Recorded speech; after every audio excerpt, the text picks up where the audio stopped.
Hey. Oi.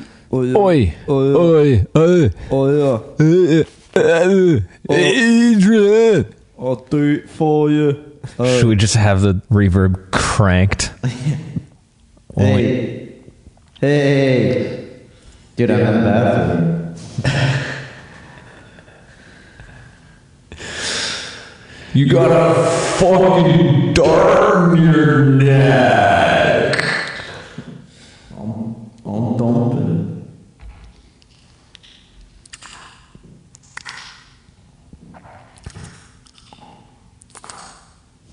I could be a Foley artist. Alright, here's a dark cave.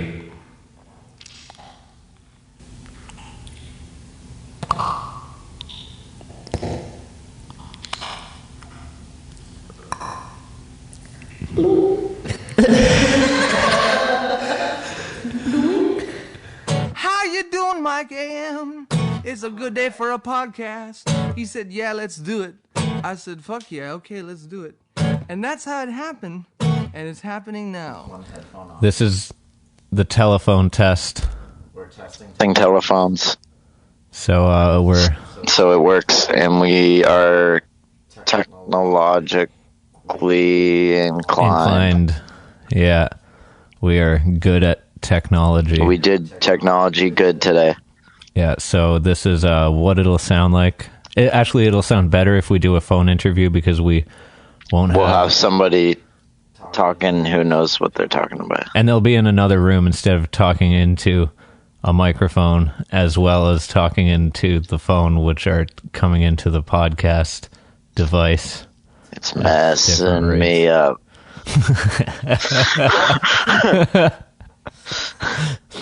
All right. Let's now we know we can call someone. We did it. If you want to call the Michael AM radio show, you're SOL if you don't have my number. Yeah, I'm not putting that shit out on the internet. You think I'm stupid? What is you, stupid?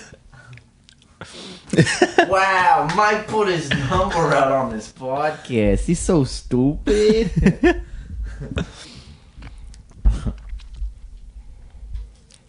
We're live. And I just mean recording when I say that, because sometimes live means just recording. Yeah, it's not live. It's whenever somebody hits play on it. That'll be our next step. Today we figured out phones. And our next step is doing live podcasts. Yeah. I think it's more listenable when we cut out the bullshit. Mm-hmm. Oh, for sure. Yeah, what are we gonna do at like the Zoetic? Just like 10 people there who came by accident. Yeah, who came by accident. Woohoo! Like, stop snapping. We're appreciating your work. It's distracting. Yeah, and you're snapping at all the wrong times. Yeah. So my mom just died. Woohoo! My mom's fine. That's good. Tell her I said hi. Mom, Mike said hi, Mom. You're going to make her listening to the podcast for it? No. Pass it on. I would never make her do that. I dropped off my buddy after band practice, and I was like, tell Ringo I said hi. And then his girlfriend messaged me on Facebook. She's like, just so you know, Daryl did relay the hi that you gave to the dog. I was like, nice. I've never done that. Nobody does that. Hey, tell your dog I said hi. Yeah. Yeah. Sure. I'll say hi to the dog, asshole. From you. Yeah. Like, he knows that. Remember that guy who's been here twice? Oh, no, because you're a dog? Why won't you respond to me? Tried to teach him sign language, but he couldn't wrap his paws around the syllables. His dumb paws are like little stupid hoofs. I watched this documentary called The Ape That Went to College. Okay. It's if you ever want to lose all faith in humanity and just be depressed as shit, watch The Ape Who Went to College. It's about a group of scientists who basically instilled sentience upon an orangutan. Basically, they raised it like a human. They brought when it was a baby, they put him in a crib and just did all the human things and like taught him stuff. And then they had him going into the college that the program was running. So they just had a fucking big ape in all of their classes. And they taught him sign language and shit. And I'm not gonna say the whole documentary, but it stops being fun after a while. What do you know what college it was? Like where? No. It was somewhere in the States. I can look it up. I'm Eric today. Sounds like a Berkeley type of A movement. Berkeley type. Yeah. Chantek, one of beloved orangutan, who was one of the first apes to learn sign language, passed away in 2017 at the age of 39.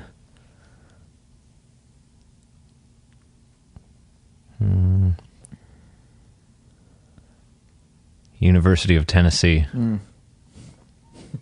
Yeah, that was my next guess. Like one of the states where they just have pet tigers for shits. Oh yeah, Yeah. just a bunch of tigers and guns. Tigers and guns. That's Texas. And Tennessee. Tigers and guns. It's Yukon Cornelius's. Well, I mean, I guess he's from Alaska, ain't he?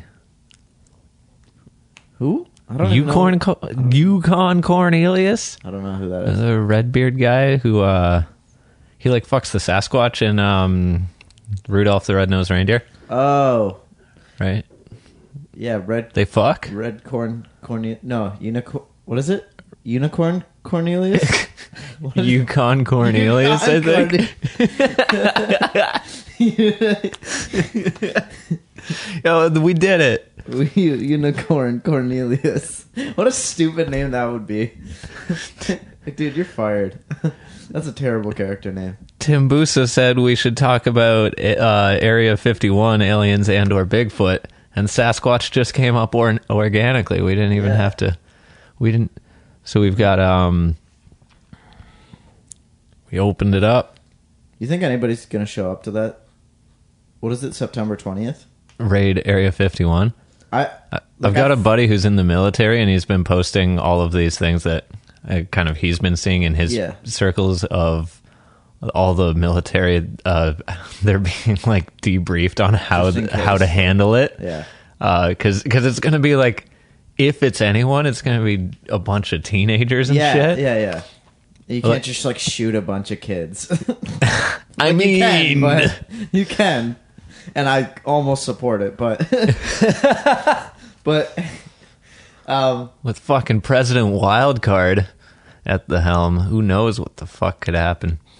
like I feel like if people do show up, it'll be like 15 people all at once, and it'll just like, dude, I've been out there. And it takes forever. Like, assuming most people go through like Las Vegas or whatever to get there, because that's the closest like major city besides like Reno, I think. Right. It takes like an hour and a half or like an hour 45 to get from Las Vegas to there. So like, and you have to drive, right? Yeah, you're doing. Yeah, there's no other way there. And you literally, there's no bus that's just. And if it was a bus, it would just be as easy as just being like, "Hey, bus company, don't send these kids here." Yeah, just suspend your service on September 20th. But yeah, like it takes like almost 2 hours to get out there, and like you've been to Area 51? I've been to that gate where the fucking, and then there's like the people like in the in like the Range Rover or whatever, like looking at you. It's not a Range So Rover, what were it's you like a doing? military- Well, I'm doing. You were just doing like I was doing rogue the- version. Yeah, I was doing the hipster version of whatever these fucking people are doing on September 20th. God damn, Eric doing it before it was cool. Yeah.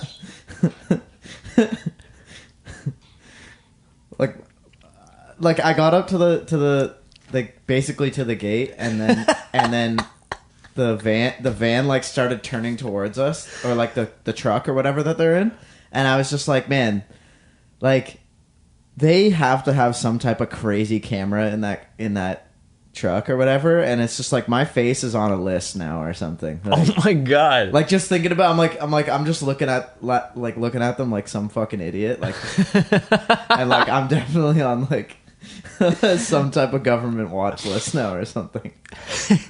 How many of that guy do you think they get on an average day? Yeah, just this fucking face, like, like I would say you probably get like.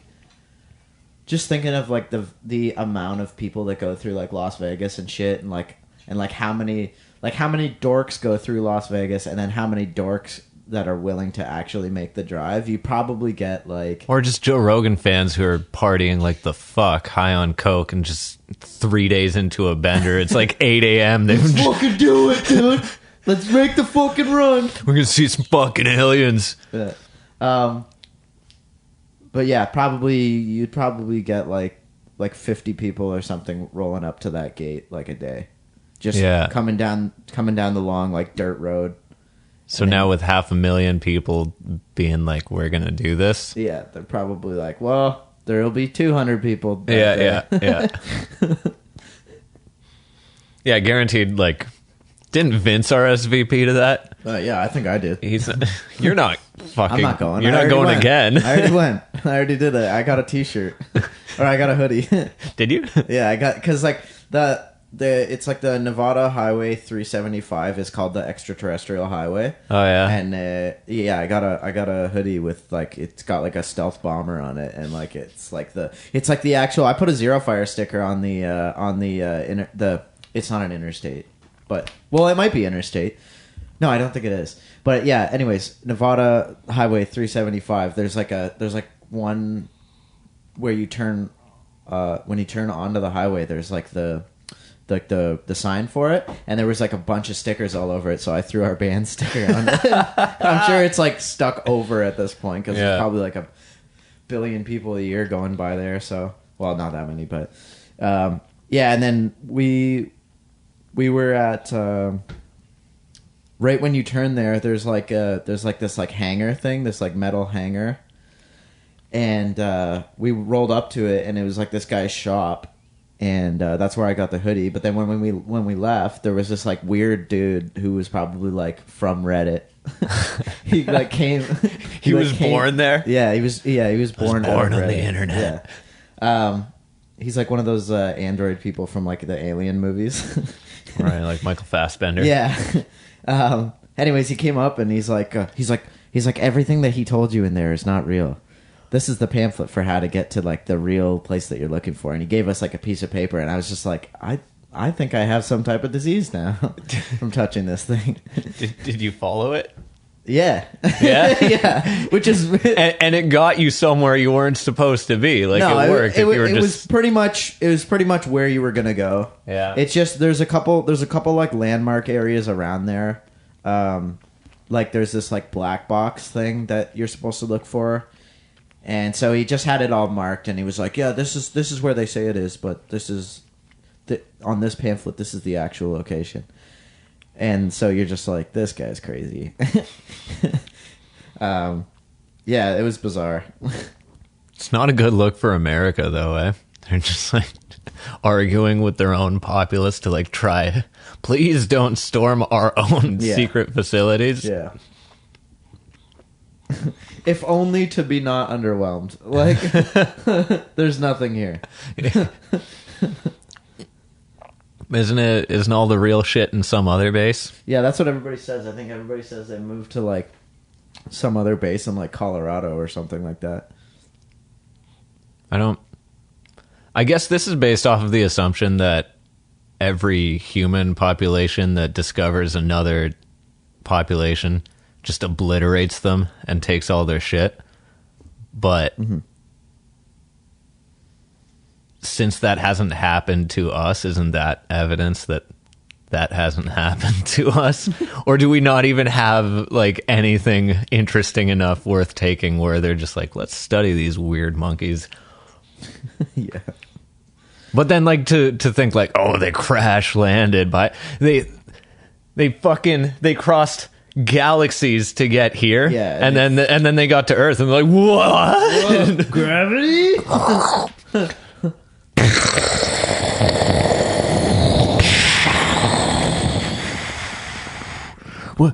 What's going on? I'm an alien.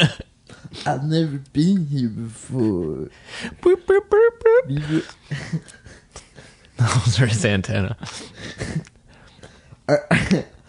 Our advanced spacecraft was not configured for the gravity here.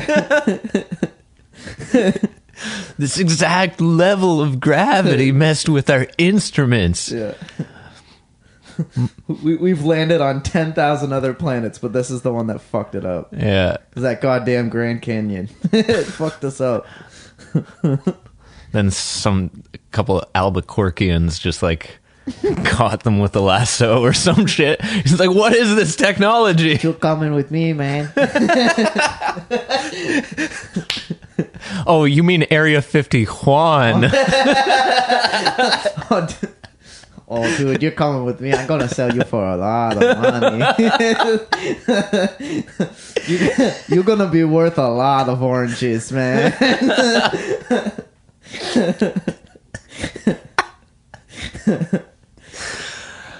I'm gonna be paying for my familia for years to come because of this, man. You fucked up.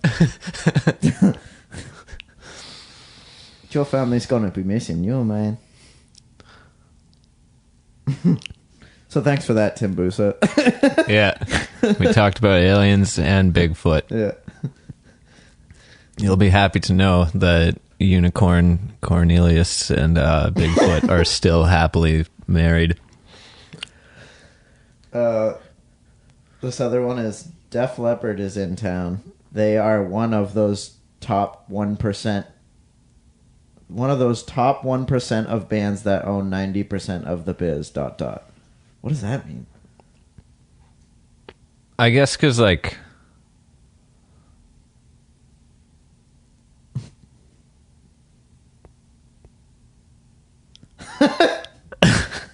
like 90% of who still buys records is a Def Leppard fan.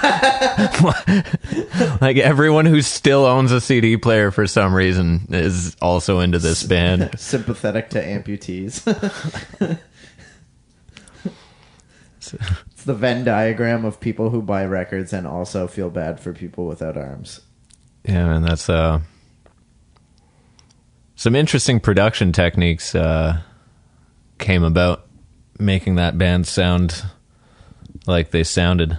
I'm not gonna say good. Mutt Lang, Canadian producer, responsible for AC/DC as well. It's interesting stuff with like that guy had like Mad OCD or something. He would apparently go into the studio like it was something like the notes on the guitar. On that record, he took every chord. He had them track it as single notes and then stacked the single notes on top of each other. Oh shit. Yeah, so it's like if there was like, da-na-na, da-na, and then that's all power chords, he would have like 3 single lines of each tracked, and then that was like double tracked or something like that. And then he would like whisper track over the vocals with it. So there's some really cool production stuff going on there, which I guess if you're into that sound, like there's nothing like it because it's just so goddamn time consuming to do it. Yeah, that sounds pretty intense. Yeah. And yeah, really not my cup of tea at all. Is my mic working? You're recording, Okay, cool. I think. Say another thing. Yeah. Did you hear about that Neuralink thing? No. What is that? Elon Musk just had like this new... Man, it's wild every time that guy has a press conference, eh? So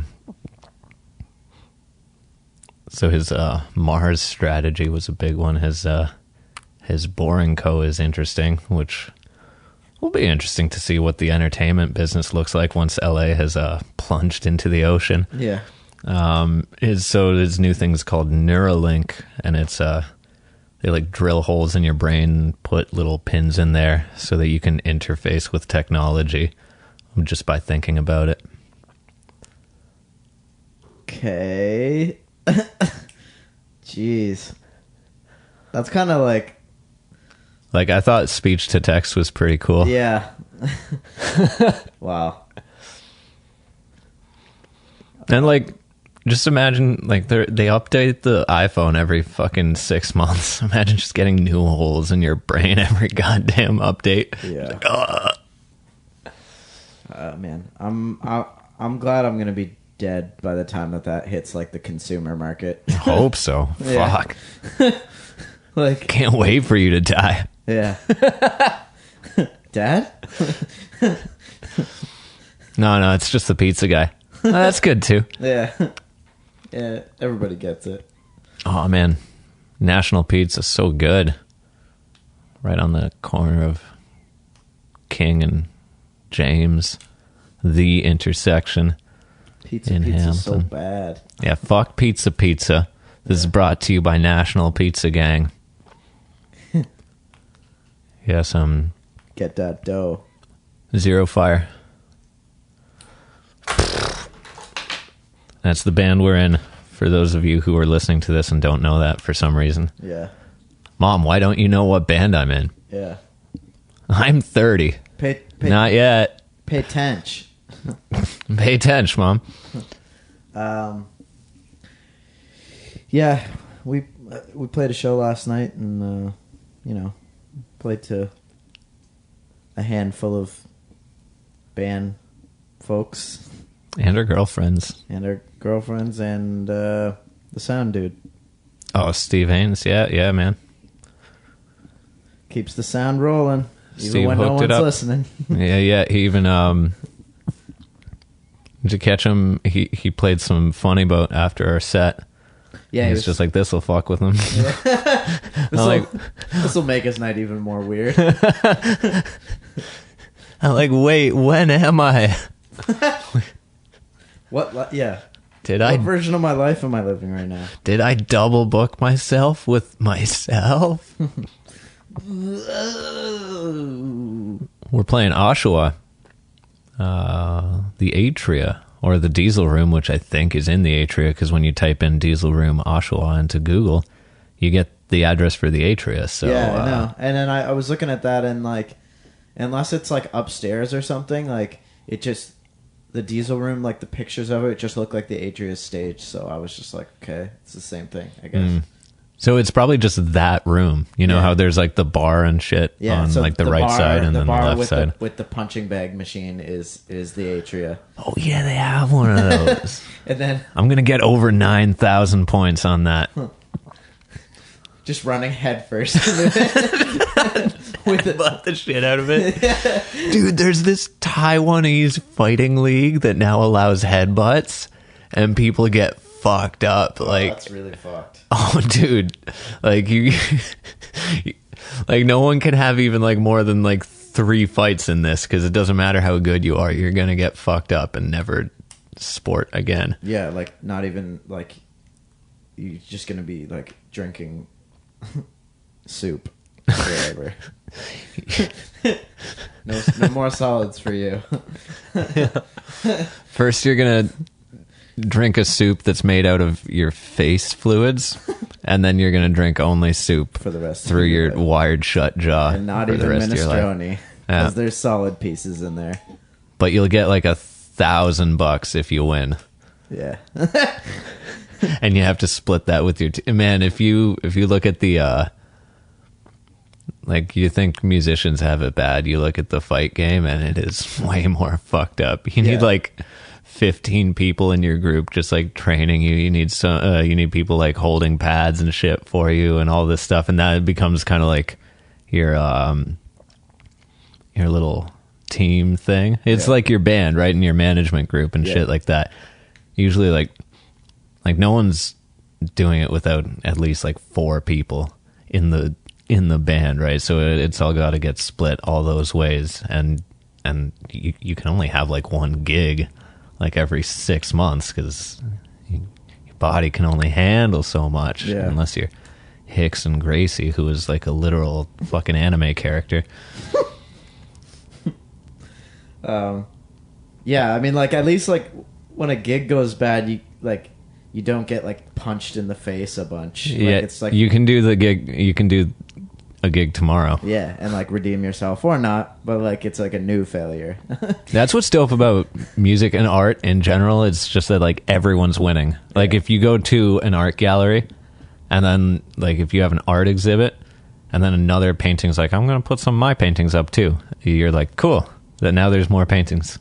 Yeah, and it's like, it's not, and if you got some painting spot and they got some painting spot, everybody won. Art's this cool thing where everyone can win, whereas sports is all visceral. It's about the competition. In most sports, there's the loser, and then in super physical sports, there's also a loser who got his fucking head beaten in and doesn't get to do the thing he's passionate about for like weeks. Yeah.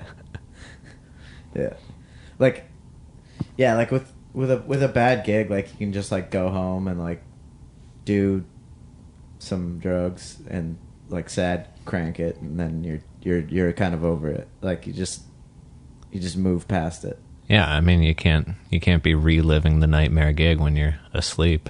Yeah. After you cranked it. Yeah. Yeah, who thinks about anything after they cranked it? I know I don't.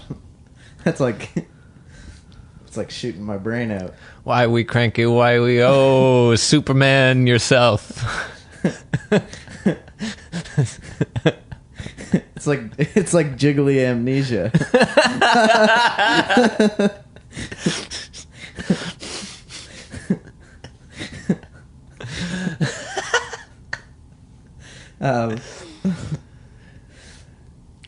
That would be shitty though.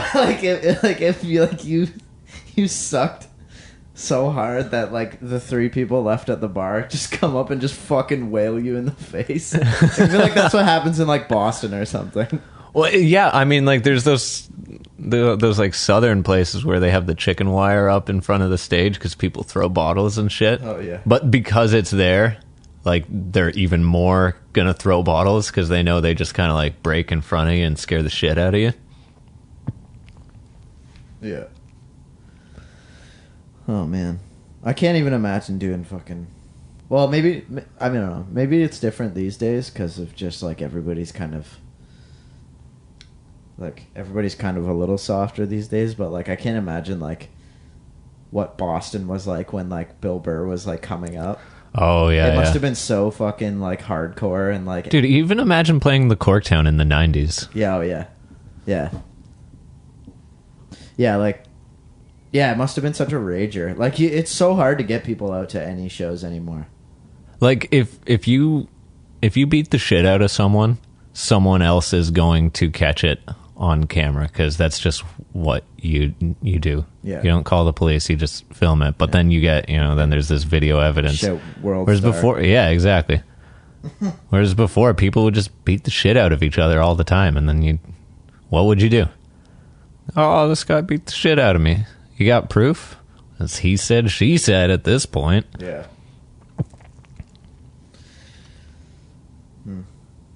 Have you ever... What's the most hostile person you've ever experienced on a gig? Like a audience? Evan was saying he had to stop playing Two Doors because he kept getting fucking chirped by like... It was just like a couple of regulars who like... go there in spite of the live music. I guess because they got kicked out of Brando's or Yeah, something. well, that's the thing is, like, either you get kicked out of Two Doors and roll down to Brando's, or the opposite. Yeah. But, I mean, it's pretty hard to get kicked out of Two Doors, though, so more often than not, the shit rolls downhill into Two Doors. Poo floors brown.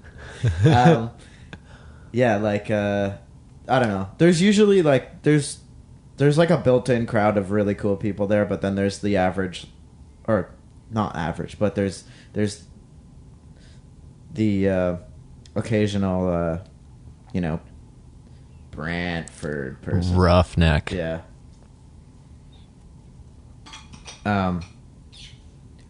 Yeah, some people, some people from Brantford just aren't happy. And then they take it out on other people. What are they unhappy about? Living in a train town.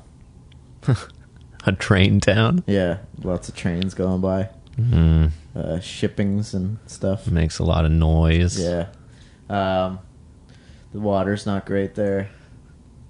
So the kids, like, growing like a third head or whatever. That's 2 extra mouths to feed. Yeah. You look at the sonogram and you're only counting on 1. Yeah. Like, okay, this will be a handful. And then comes out with 3 mouths to feed. Yeah. That's a lot. That's a handful. It's a handful.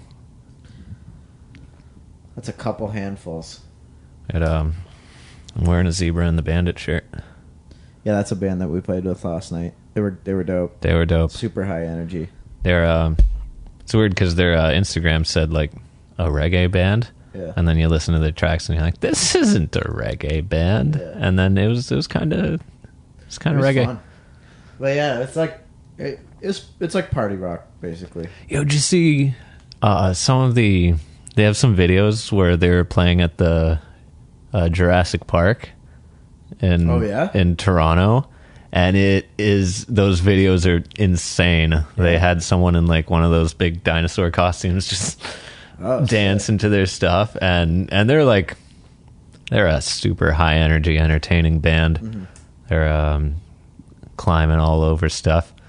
I think one or more of them were on mushrooms. Yeah, and their drummer had like crazy like 2000s like punk spikes. Yeah, like his hair is spiked up, and also was wearing ski goggles. Yeah, and the bass player was like, we're on mushrooms, and then halfway through the set, he was getting like really giggly and telling everyone to follow their dreams and stuff. So.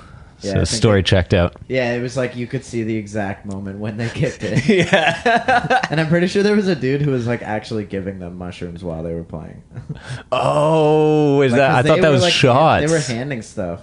He was handing stuff, and it was like I couldn't really see, but they weren't. It was right after they mentioned mushrooms, so I was kind of putting 2 and 2 together. That. Yeah, I guess because like. I don't know. When I was in high school, everyone just ate an obscene amount of mushrooms and was like, "Where is this gonna take me?" But I guess the new thing is to like nibble on them and get to where you want to be, which sounds insane. Yeah. Why would you want to be where you want to be? You want to go way above that. You want to plunge deep into an astral realm of your own subconscious. You want to get to the top of the mountain and get locked in a scary cabin and not be able to come out because all the doors become nailed shut and you're stuck in there for a while. Hey, my old baseball coach, what are you doing here? Nah. Time for practice, motherfucker! But I didn't bring my cleats!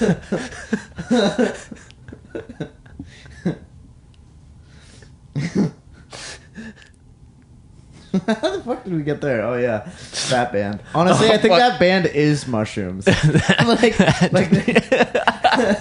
you start talking about them, you just start tripping. Basically. So that's Zebra and the Bandit. Check them out. They're pretty wackadoo. Yeah, exactly. Listen to them and just like be supportive if you like at all what they're about. You know, their live show is all of that and more. Their videos are sick. Such good YouTube videos, and they're getting a lot of attention. Don't be late to the party. Yeah. Be a hipster. Go to Area 51 before they're shooting everyone. Yeah, go to wear some Apple AirPods. Do that Naruto run with some Zebra and the Bandit blaring. Yeah. And get shot, I guess, or whatever. That'd be dope. It's the millennial dream. Who else? Red Coat were sick. Yeah. They played that tribute show with us, so I'd only seen them playing Nirvana stuff before, and their originals are indeed very bleachy, but the guy's got a killer voice. Oh yeah. The riffs are good.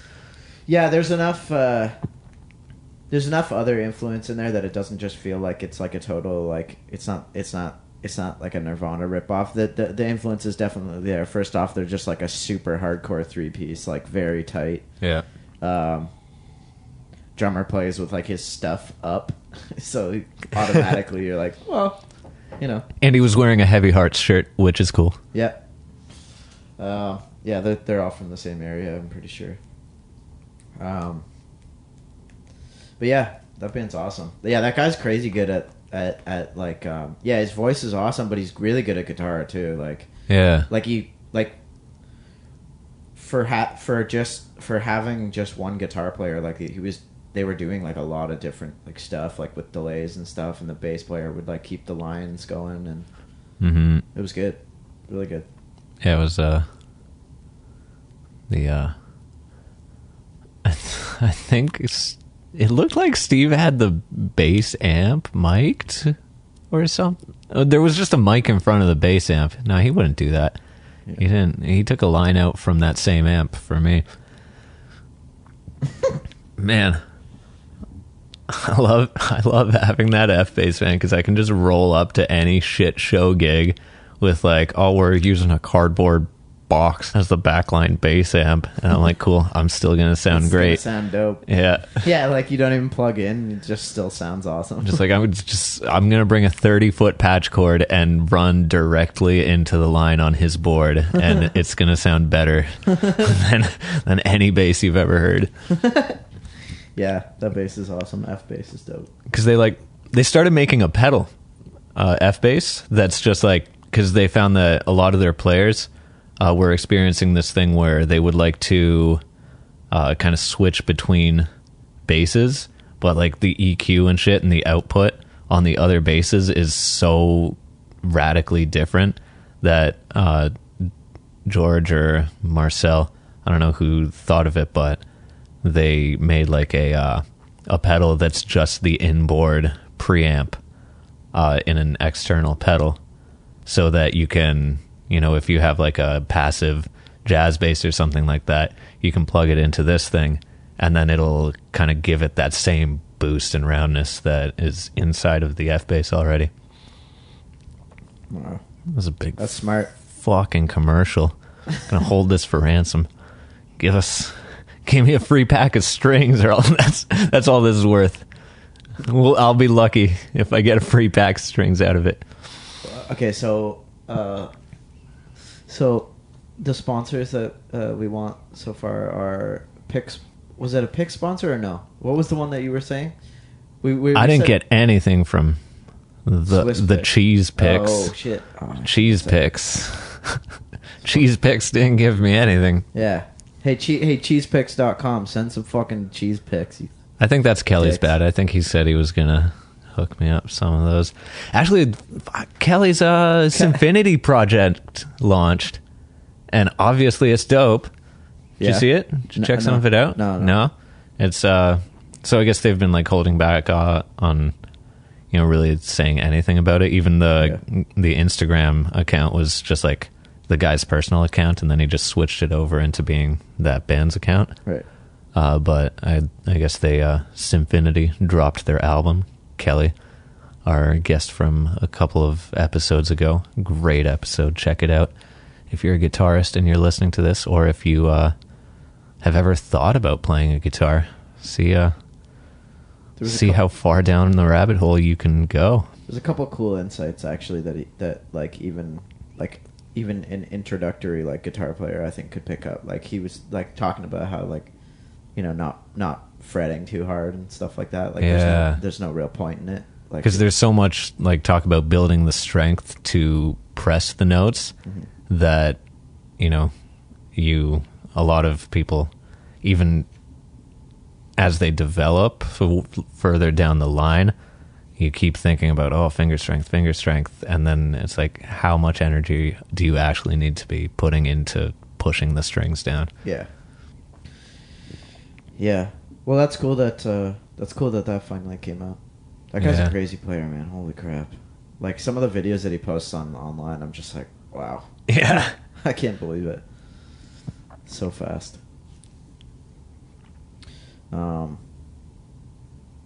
Yeah, and then at the end of that episode, he like riffed over that track that Mike and I put together, and it was just like he just like listened to it one time and then recorded something. And it was just like, well, why would you do another one? yeah.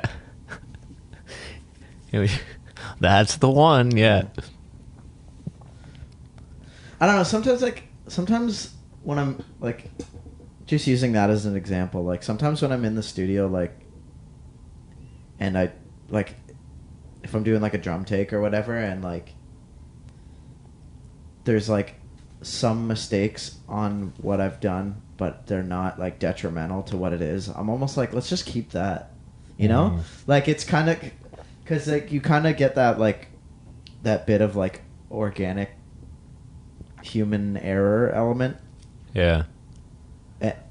And it also keeps it interesting. Like I like when there's like a especially in like drums and stuff. I like when there's like a division in the or like a difference in the pattern. Yeah. Sometimes it's not like just the same beat the whole time, or because like a lot of times, especially in like popular music, like the drums are being programmed. Like it's just they're sampled and then they like or just being perfected to the point where they might as well have been programmed. Yeah. So, I don't know. Sometimes, like, just because like that thing where he listened to it once and then he just started like riffing on it, not riffing on it, but like soloing over it. Like, it's not like his playing was like airtight, 100% perfect, but it was like awesome. And all the hesitations and all the, you know, what's coming next kind of thing. Yeah. Like made that like an awesome because there's like take. There's like breaks in it that he's reacting to in real time, like a jam. Like we're not like we did the track previously, but he's just like doing it in the moment, right? So, and it sounded like almost like, yeah, of course that's what you would do there, but it's just his like these instincts that he's trained over like years and years and all these gigs. Yeah. But like you look at a guy like Jack White or something who like spends so much time getting to that perfect like garage aesthetic where it's like he has the ability to play perfectly. But then you take the like you're it's almost like you're taking like the statue and adding marble to it instead of, you know what I mean? Like you have like the skills to be perfect, but perfection, especially in that genre, is almost like a little frowned upon. So it's like you want to add that like kind of like Jack White aesthetic to like, it. He like sabotages himself, so he doesn't try to sound like he's fucking up, but he makes his life harder for himself by like he'll find these shitty guitars and he'll be like, what good notes can I wrestle out of this thing? Yeah. And it ends up sounding like something that you would never hear because everyone wants the slick Gibson Les Paul or the Strat, something that's set up and plays like butter and lets you play perfectly. Whereas he's like, give me the electrosonic whatever Dan Electro, right? Like 75 Sears guitar made of plastic, and then like run it through some pedals, and now it's like now it's this whole new sound Yeah. that you literally might hear in a garage, right? Because you know, when you're starting out, you just kind of like take whatever you can make work, right? Mm-hmm. But like, yeah, like even in like you know, old like White Stripes and stuff like that, like the Meg White or whatever. She's not like a great drummer, but she kind of is though. Yeah, like he wouldn't let her practice.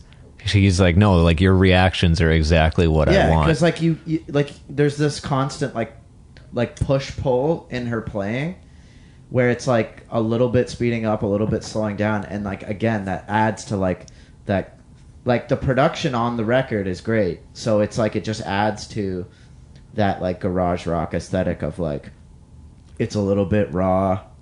It's like it's not like the museum version of what this would be. It's like what you would get in if you stepped into a club. This is what it would sound like. Yeah, like at its best, this is what it would sound like, which is cool. Like I don't know, like yeah, I don't know. I like that kind of stuff. I like when you're recording and you kind of make a mistake and it's like it's not really a mistake. It's kind of just like it's a documentation of what happened. Yeah. You know, like you can pose for a photograph and like Photoshop the photograph for a magazine or whatever, but you know, your favorite photograph that's like up on your wall or whatever, you're not like that right there. That's not 100 pictures. Let's get the best one. It's like, oh, this captured a beautiful moment exactly how it was. Like candid. Like that's like those tiny like little mistakes are like candid moments where you're like as long as it's not a bum note or whatever, and it doesn't like it's not like everybody's gonna be wincing at like, you know. Well, even like The Man Who Sold the World, that first note that Kurt slides into, is like that's the right note. It's like now it's like if you cover the cover, if you cover the Nirvana cover, yeah, you gotta hear that. You gotta hit that wrong note on the first note of the solo. Or else you're a bitch. Yeah, you fucking poser. Yeah. Well, you don't know how to fuck up? You don't know how to do heroin, you idiot? How do we get onto that? Because I had something halfway through that I wanted to say, but then doesn't matter. Doesn't matter. Doesn't matter. Doesn't matter. Yeah. Oh, Chris Chambers is zeroing in. Not zeroing in. He's neck and neck with our former download champ Steve Farrell. So they're tied for the most downloaded episodes. Yeah, that was a fun episode too. Yeah. That one's out already, right? Yeah. Obviously, I'm talking about how many downloads it got. Woo! Wowee. That PCP cookie is kicking in. Speaking of PCP, I've been smoking PCP lately. No, it's great. I've been naked in traffic a bunch. No, I just realized I had.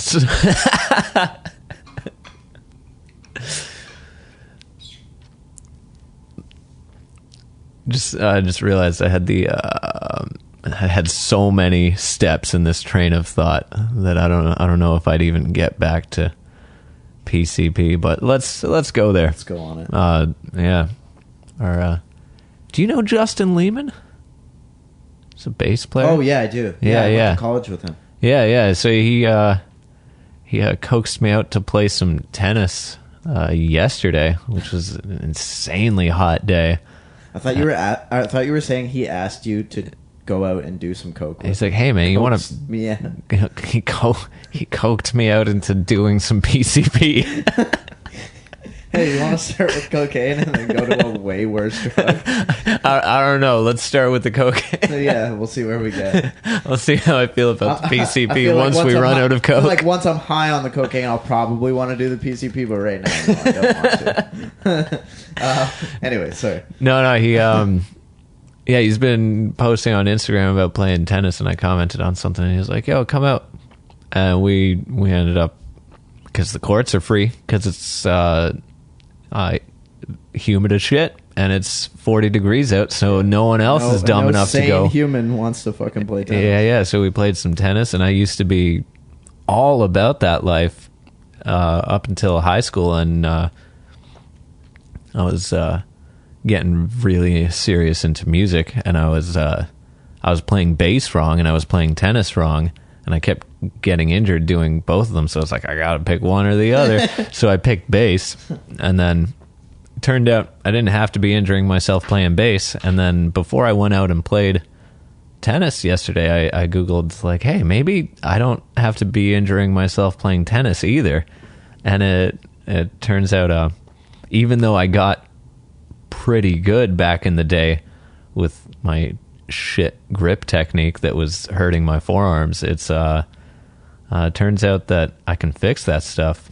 But it's funny because I got my racket restringed, regripped today, this morning, right before he came over. I went to Just Tennis, which is a Just Tennis store in Burlington, and the guy, like, man, we were just chatting, and he's like restringing the racket. It looks complicated. It looks a lot more complicated than stringing a guitar, that's for sure. Mm-hmm. But he did that shit in like 35 minutes maybe. Yeah. And we were just like chatting the whole time. Like he was already like he was done redoing the grip before I even like told him I wanted that done. I was like, hey, here's my racket, and then before I handed it to him, he was like, here, I've finished this part of the process. The next part's a little more complicated. And I was like, how'd you do that? Did you just... And then I remembered about the PCP. Eyes? Yeah. And I was like, oh no, it's just the PCP. But the thing that got me from PCP to tennis is Andre Agassi fucking did crystal meth in his prime. Oh, really? Yeah, he used to... Well, I think that it's weird because that's like a really scary thing, because it is. But like back in the... Everyone you know who's like over 35 did crystal meth in a club in the 90s, probably listening to Korn or Skinny Puppy. And Andre Agassi used to sprinkle it in his Sprite, like during televised games and shit. Breath. You ever never made that connection of like pro tennis and meth? Yeah, I guess they would. Like, dude, you would fucking... You think like your brain would be working on such overdrive that it would slow everything down? Probably, right? Maybe, yeah. Like that would just like give he's you that seeing edge shit in of, slow like, motion. Yeah, it would just give you that edge of like, I can think about, like, I'm... Yeah, well, it's an amphetamine, so it's like it's the same. Like Ritalin is an amphetamine, right? Mm-hmm. So, and you could imagine if like you're not prescribed that and you have kind of like an overactive brain. Yeah. So it's like almost, I guess like people with ADHD, they can handle that because their brain's working at this higher level. So so he's like, in a way, he was maybe like self-medicating. Yeah. Like maybe some form of ADHD or something. This is like just totally yeah, so decriminalize bro science bullshit. Meth. You know what? Honestly, decriminalize everything, because I don't think it should be illegal to put things in your own body. And if you fuck up because you couldn't handle your own shit, tough cookies. You still did a crime. Yeah. So crimes are illegal, but putting stuff in your own body consensually, nah. Yeah. Yeah. Yeah, like that's your fuck up, but yeah. Like you shouldn't, like, yeah, if you because like really all you're doing is crystal meth, you shouldn't do crystal meth. That's like they're not one to one. If they decriminalize crystal meth today, I wouldn't be out doing it tomorrow. I'd be like, it's still a bad idea. No, I want my teeth. Like, yeah. Like it's still, you know, your doctor might give you oxys for some shit, but you're still gonna be like, I'm gonna stop doing these once the pain is gone. Not like, oh, I'm gonna keep asking them for more of these. Yeah, because all that really accomplishes is creating this sweet opportunity that people can't even pass up to, you know, sell these things. Oh, hey, you have crystal meth? Why not? We can sell it because nobody else does. Yeah. Just creating demand. But it's so obvious. It almost feels like there's some intention behind that, but I don't think so either, because you get those like ultra concerned moms that think that making stuff illegal makes them go away somehow. Like there was this video of like Trudeau at an LCBO before marijuana was legalized, and then this like mom was like, I have a son who's addicted to heroin, and first he did marijuana. Are you saying you want every child to be addicted to heroin? And he's like, I don't even know how to answer that. It's so stupid. Lady, you gotta think about your questions. How many steps did you take to get to this? Hey, try breathing more. Because I don't see any steps. You just jumped to a conclusion. Add more oxygen to your brain because it's not working. Dude, that's so stupid. Imagine that was Trudeau's voice. Yeah. Hey, we're reinvesting into the middle class. The budget will balance itself. Yeah. I'm adding taxes, but I'm doing it for you, alright? The gas is more expensive, so we can breathe better air. Yeah. Okay. Still gotta drive to work, though. Yeah, forget about it. Buy a car. Hey, you're a piece of shit. You're polluting the environment. He's a tax. He is a tax. He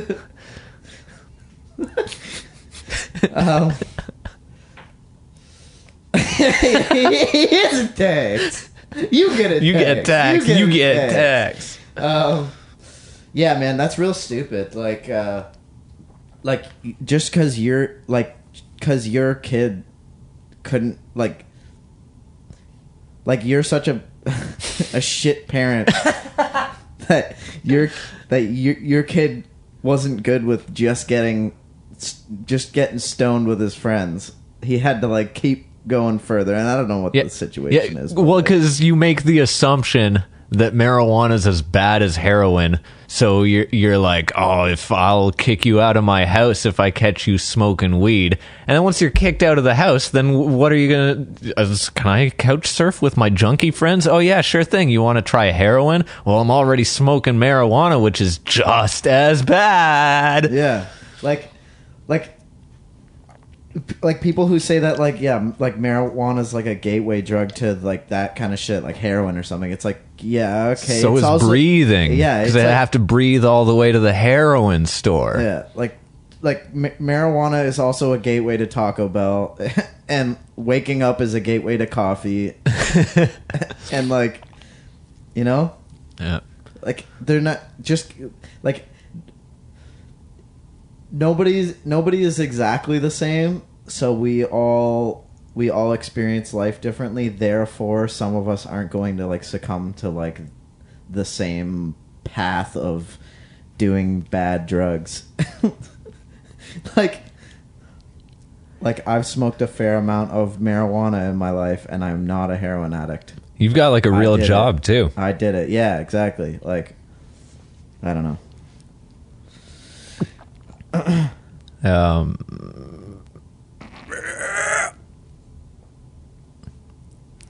Let's get some soundboard action happening here.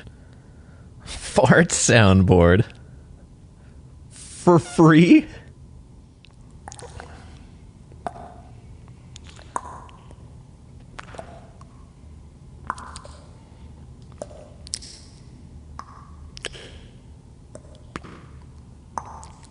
Bloink.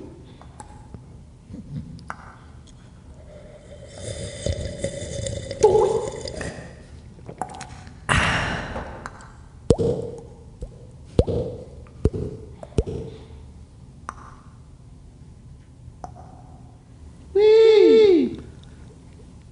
So, Stinton, how you doing, bud? Stilton. Oh yeah, Like Stilton. the cheese. Stilton. Hey, Stilton. Is Stinton a name? I think so. Like Barney Stinton from How I Wanted to Fuck Your Aunt All Along.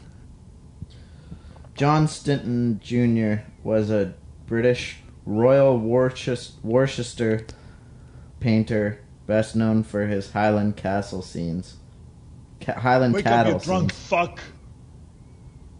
Now we're in business. What did he say? Hello, cutie pie. Oh, I need to speak to my wife. it's Stilton, not Stinton. You asshole. Hi. Stilton.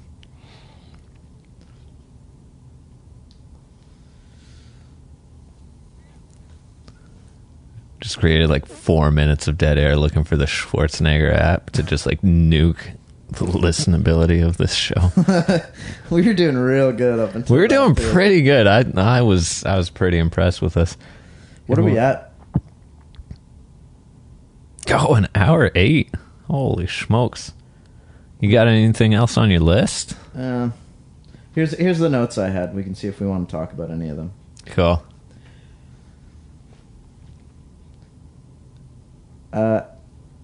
How to keep up motivation with age.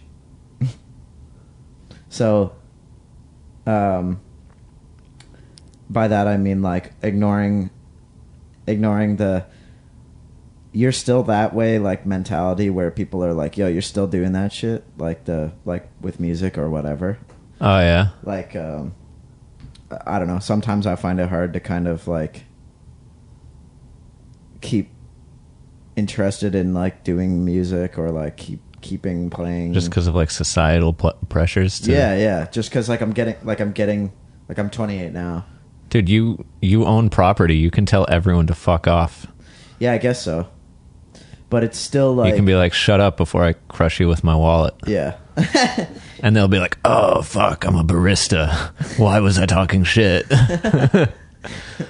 Here's your frappuccino. Sweet tart ass. But yeah, like it's just like back in the day, like people used like people be like, "Oh, what do you do?" And you'd be like, "Oh, you know, I play in a couple of bands." And people are like, "Oh, that's sick." And like now they're like, "Wow, really? What else do you do, dude?" Like so many people will be like, Do you think of yourself as a musician first? Like when people ask you what you do, are you like, I sell advertising spots? "Oh, when to- people say what do you do?" Well, it depends. If people say what do you do for work, people Yeah. say what I do for work. I say my job. But if they're just But like, if what do people you are like, do? "What do you do?" I'd be like, "Oh, you know, I'm a musician." I would say like I'm a drummer or I'm a musician in a couple bands." Nice. What about you? Yeah, you are a musician, yeah. I Pretty much. I say music teacher. I like the whole, literally the production of the music is just in the current climate of the music industry.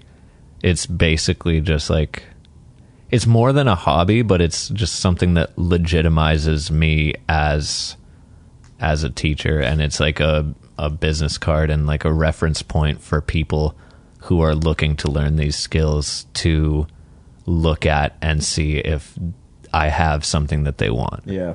Yeah, it's almost like the recreational piece of like of all that. Like Not even like it's like you just need to do it, you know? Yeah. It's like what I want.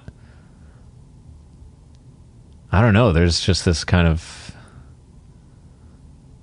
certain people have this need to like bring certain things out in the world. You see something in the fucking ether of imagination and you're like, I think people would enjoy this. Yeah.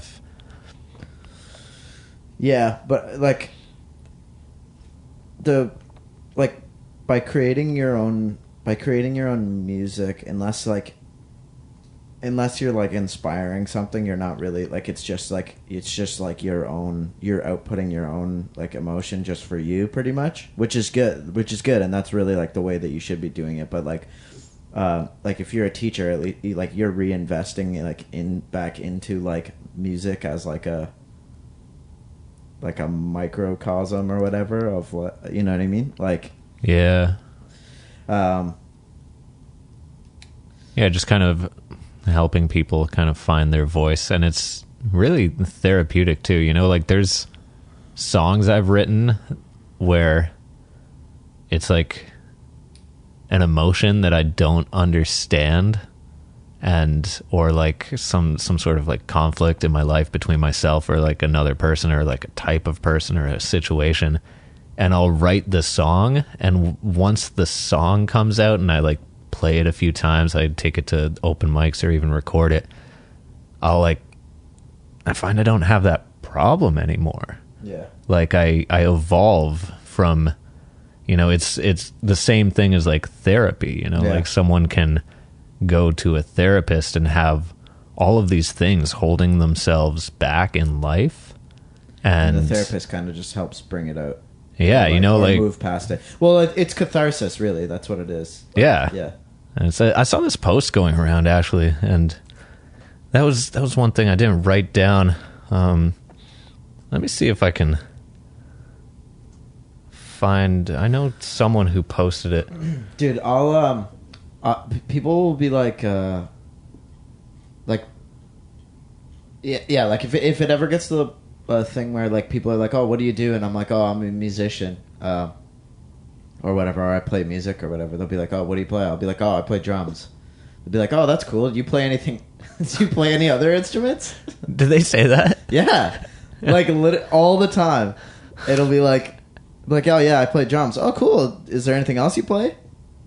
Like, and they don't say it in a dickhead way. Like they're saying it like, oh, is there anything else that you play? But if a dude's like, oh, I play guitar, they're not like, oh, do you play anything else? It's like, I guess people have a hard time imagining like what you would do by yourself as a drummer. yeah, You know, because it's such like a community instrument, I guess. Not community, but it's collaborative. Weird. It's weird because at the same time, like drums is almost like the original thing. Like it's like, Yeah. you know, so it's kind of strange in that way. It's like that's what people were doing first before any of the other bullshit. Drum circles are the shit. But I guess that's also why people are asking if I play anything else, because it's like, well, have you evolved, dude? Like, yeah. like we're past this. Like, you know, there's notes, right? Yeah, yeah. You know, how do you carry a tune though? I'm still working on rhythm. Yeah, Come back to me. I don't know. Hey.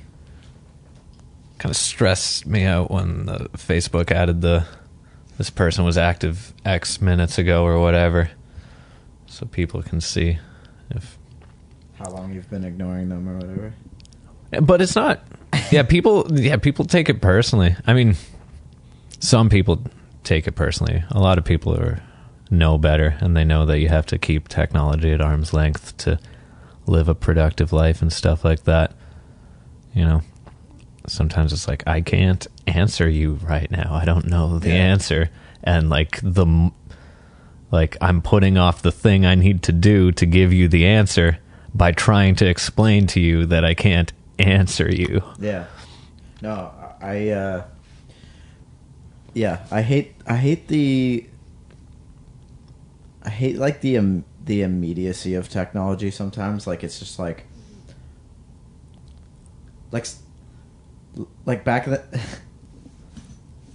back when like people would like telegram each other.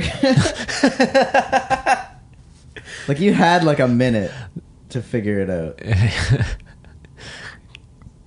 It's like, I mean, it's already, by the time you make your horse ride to the telegram station in your town and like, hey, did any telegrams come in for me? It's like, oh yeah. Like, dude, of course. Your uncle's funeral is last Wednesday. Like, shitty. Oh, well. I guess I'll check back in 6 months because that's how long this system takes. Yeah, I'll send his widow like, my regrets, and I will see them after the harvest. Well, you'd probably write your message, fucking send it out, and then be like, well, gonna be a while, so I'll just continue on with my fucking life until I get a response. Not like, I need this now. Like, I don't know, man. Where the fuck is Eric with my drum tracks? Yeah, I know. Right? I sent him the scratches a day ago. Yeah. My creativity is fleeting. Did you find what you were looking for? Or no? All right. Yeah, so I saw this post making the rounds. I just wanted to dissect it with you. So this is like it looks like it's taken from Tumblr. Someone screen capped to a post and then like a repost with an additional caption from Tumblr. Pretty shitty how baseline human activities like singing, dancing, and making art got turned into skills instead of being seen as behaviors. So now it's like the point of doing them is to get good at them, and not this is a thing humans do the way birds sing and bees make hives. And then the repost comment is, what's sad to me about this is that I've noticed a lot of people saying they can't do art or dance or sing. That's because it's turned into a profitable vocation and thus has some implied hierarchy to it. I.e., there are master artists and professional singers and dancers. People feel shame for not living up to unattainable standards, when in reality, art for humans is very therapeutic and good for the soul. So our previous conversation kind of led me to this, and I wanted to talk about it in some way, and I feel like this is it, because the initial statement in the first post, I agree a lot with, but also I didn't want to just straight up share this, because there's huge chunks of it that, especially the second one, that I don't, for one, pretty shitty how these activities like singing, dancing got turned into skills and instead of being seen as behaviors. Well, it wasn't turned into that. It was always both. Yeah. You know? Yeah, no. It's a skill. Like it is. Like even is. yeah, just like, oh, it's just like a behavior like birds sing, and it's like, well, birds sing to show their value as a mating partner, which is a skill. Yeah, a skill, and like the ultimate currency in the animal kingdom. Yeah. So, and also happens to be naturally beautiful, but it's like becoming good at drums or good at guitar or good at singing or good at playing violin is the same thing as being able to shoot an arrow from a bow. Like it takes time. You might be really good at it by happenstance, but like we talked about this with Chris Chambers. Like there's some people that start on level 5 of 1,000. Yeah, but there's still that fucking like they might have that little bit of like an innate head start on the person, but it's still that only gets you to level 5, and you still have to make those steps. I mean, you don't have to make those steps, but if your end goal is to become better at something, that is a fallacy, or not even like become better at something. It's more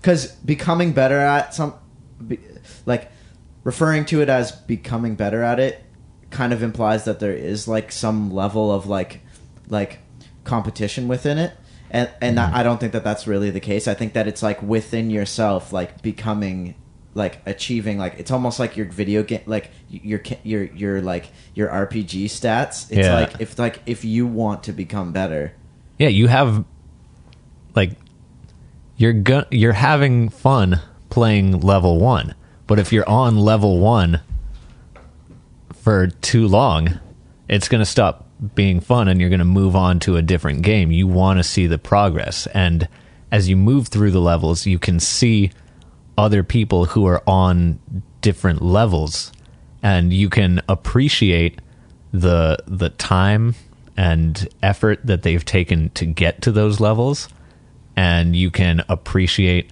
you know, if they're on something that you thought was maybe unattainable. You know, there are certain, I mean, like when I see like Chris Coleman play the drums, you're like, how does anyone do that when he's like playing in 5/4 and then like superimposing like a drum solo in 4/4 over top of like a metronome, like just screaming 1 2 3 4 5 1 2 3, right. And you're like, dude, this guy sees the Matrix. That's awesome. And he is, you know, like textbook good, as well as just living in this beautiful behavior. You know, it is both, and that's not a bad thing. Mm-hmm. And so the second, and I totally sympathize with the second comment about the people who say they can't do something. You know, like I'm getting back into tennis right now, and I'm trying to like, I'm working on these techniques that like working with this because I used to put so much forearm and arm muscle into it, and now I'm kind of like breaking it all down and trying to do this kind of chain of motion that starts from your feet and works through your hips, and you put your whole body behind it, and you kind of use this loose grip to kind of like whip through, like whip the racket around, right? And it doesn't, it generates more force, and it's not gonna get you injured, right? Mm-hmm. And the me who was playing with the shitty technique, who had spent years developing this shit technique, could mop the floor with me trying to do the right thing. Right. And this is right now, I can't play tennis. Right. And compared to a pro before, I couldn't play tennis. Right. And it's just that whole process of just like doing something, you know, like playing sports recreationally, or, you know, dancing in your living room. That doesn't, just the fact that there are people who have climbed up this hierarchy of training, of, you know, working on this craft, it doesn't take anything away from dancing in your living room and your enjoyment of that. And even like the best dancers could probably look at someone with absolutely no technique who is just going crazy to their favorite song and being like, this is dope. Mm-hmm. You know, like, yeah, like in the world of tennis, like thinking about how each like swing is structured, and it does kind of come from like the legs first.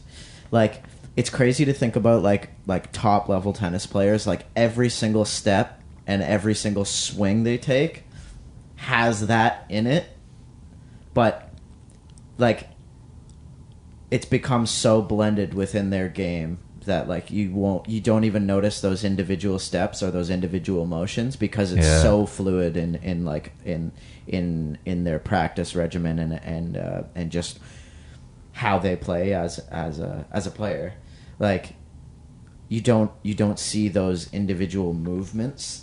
But like when they first started, it probably was very basic, and it was very like, okay, well, the swing starts in your legs and moves up through your body. You can't explain that to someone starting. They're just like, I just want to fucking touch the strings, the ball with the strings. Yeah, that's the bare minimum that I can put my mind to. Let alone like, you know, create this chain of momentum that moves from your feet and through the racket, and then create a topspin that, you know, that folds the air around the ball in a way that like curves it into the court, into bounds when you've put enough momentum behind it to launch it over the fence. And it almost goes full circle to what Kelly was saying about like not fretting too hard. Like it's like relaxing. You spend years like trying to get fast, trying to play, you know, more intense shit, but like you're trying.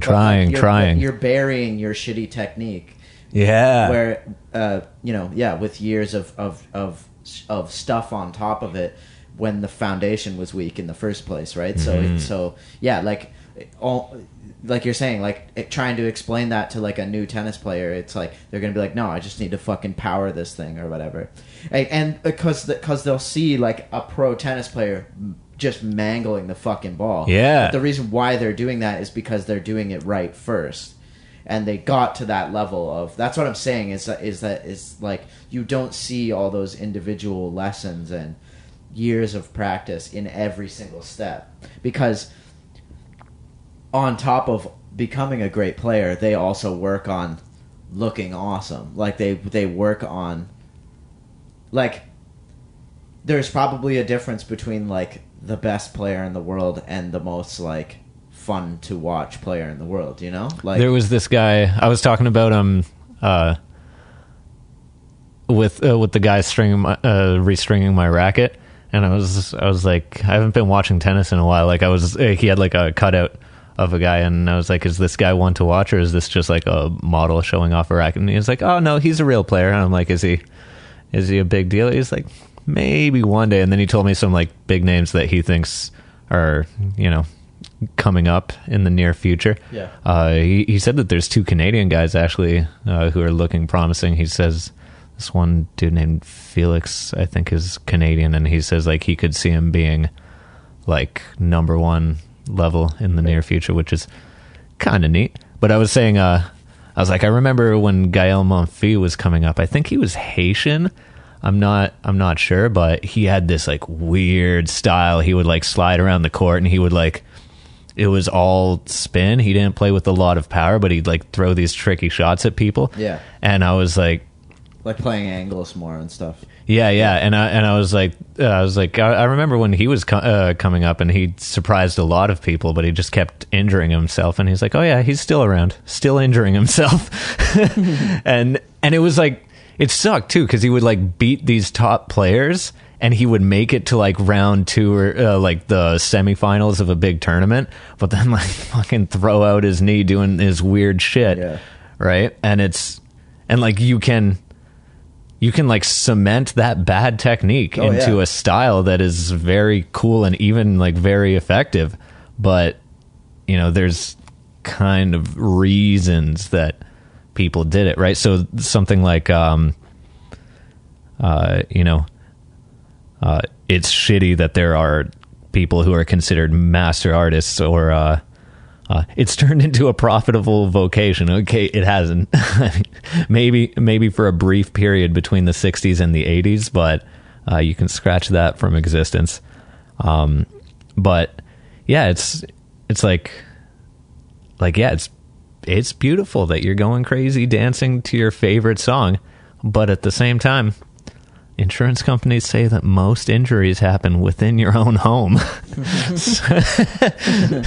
So maybe take a dance lesson or two, and other people can enjoy your dancing as well as yourself. Yeah, like with burying like shitty technique, like drummers can really fuck up themselves, and I would say probably more. Shannon Larkin, probably, I feel like. Oh yeah, has he fucked up his shoulders yet? Is that from Godsmack? Oh, he was very. He looked like Animal. He literally, yeah. Oh, okay. Why did I? For some reason, I was thinking that was the drummer of Black Dahlia Murder. I feel like his name is Shannon something. Oh, Shannon something.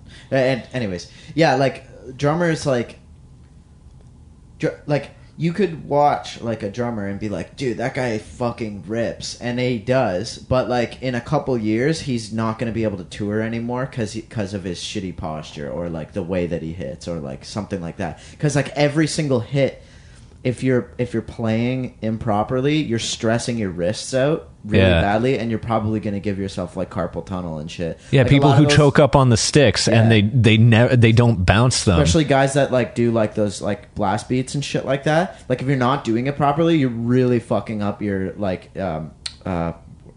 tendons and shit in your wrists. And I was listening to a podcast with this guy. What's his last name's Wolf. What's his fucking Wolf? Stephen Wolf. Yeah. Okay. He was he's like a session drummer basically in New York, and he does like he's done drums for like Adele and like just like big recording artists, but he's just one of those guys that gets hired in to like just hit the drums 3 times and then they resample all this shit. Right. But he was talking about how he used to play on the road all the time, and how years and years and years of like playing on the road like fucked up his shoulders, and just because he's slouching and playing and shit, and just doing it wrong. And you don't really think about it, like especially when you're a kid. Like it's going to take its toll on you if you're doing everything right. You're going to lean forward and you're going to fucking pound the drums, right? But like, and you feel like a dork if you fucking sit up straight and like have perfect posture. Like, dude, I've been thinking like a lot recently actually about my posture. I've been kind of trying to like keep it in the back of my mind, like stand up straight and almost like if you look in a mirror, like having perfect posture, you almost look up a bit, which is weird. Like you almost like in your head feel like you're looking up, and you feel like a dork. Like you're like, it's cooler to fucking slouch and be like a fucking, like you look like one of the dwarf dudes from like fucking Lord of the Rings or something. Like you're just constantly slouching forward. I like making eye contact with people watching me, because turn the tables a bit, Yeah. Because they're just like, I'm just staring at this guy, and I'm like, sup? And they're like, whoa, they're staring at me. Yeah. Sorry, I'll... No, but yeah, like it's like posture. I mean, there's probably a lot of similarities between like playing guitar properly, playing drums properly, being able to hit a tennis ball properly. Like you're using your body in all these ways, and like the way that you posture those movements is like super, super important.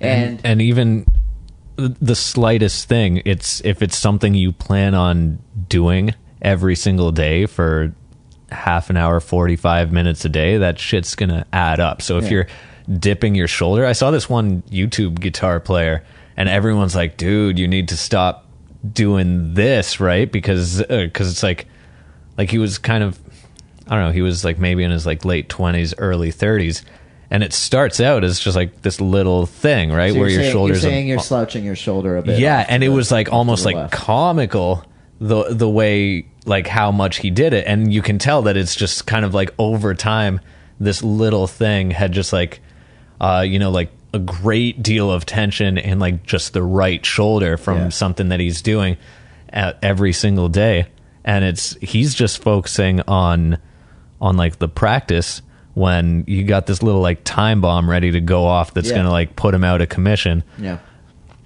And it's not like when you're a kid, first off, when you're a kid you don't think about it, and then also second off, your body has like a quicker like response to that.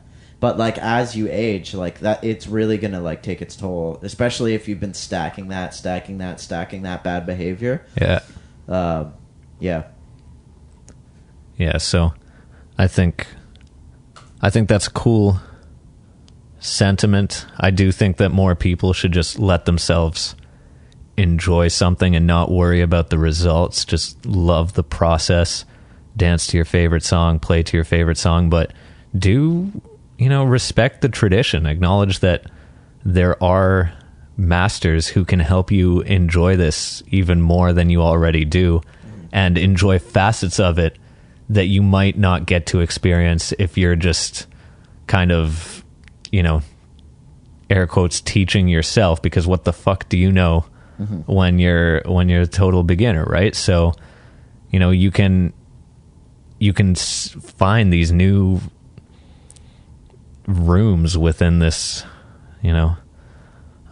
proverbial mansion of expertise in something that you're passionate about, and then that becomes something you can share in. There's certain things that there are facets of music, of coming back to tennis. Like if you're a good tennis player and you face off against a absolute beginner tennis player, you won't even get to look good, because there's nothing there, like they won't hit you with the shots that you can even like you'll win, but you won't look people won't look at that and be like, oh, this guy's the shit, because like the shots that are coming at you, you just kind of like play it safe and lob in, and they count on, and they're just hitting everything out, right? So, you know, once you get to this other level, you can discover new horizons within this thing, and that's kind of the point of the whole thing. It's how you know, it's why the birds work on their singing, and the ones that work on their cool you see those ones that work on those like crazy like spiral nests, they're little fuck pads. Yeah. Oh man. Hey baby, I want to see my shiny bottle caps. Yeah, some birds work on their singing because it's a mating mechanism, and some birds work on their singing because it's a profitable vocation. Yeah, but they probably enjoy the behavior as well. You know, it's both.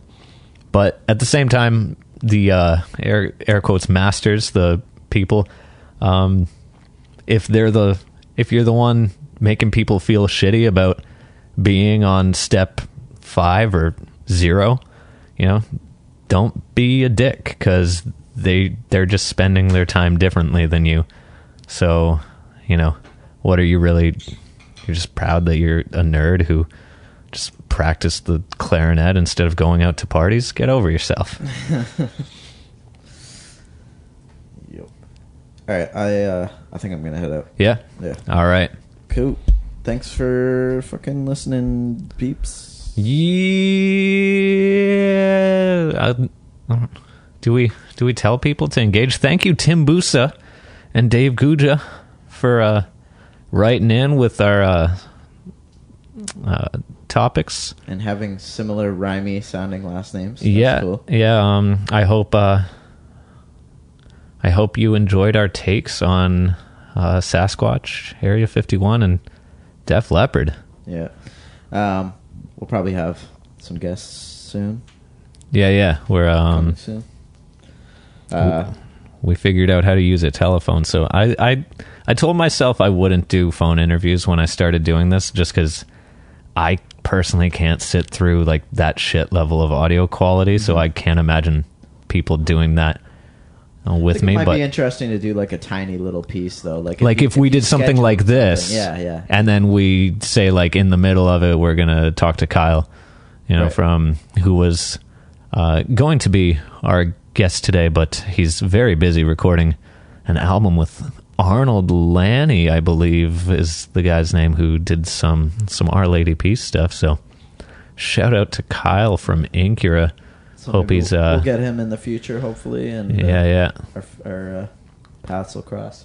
Yeah, hopefully. And, yeah. This is the Michael AM radio show. Like, subscribe, share this shit, or don't. I don't really care. We're gonna do it anyway. I'm not your dad. Peace.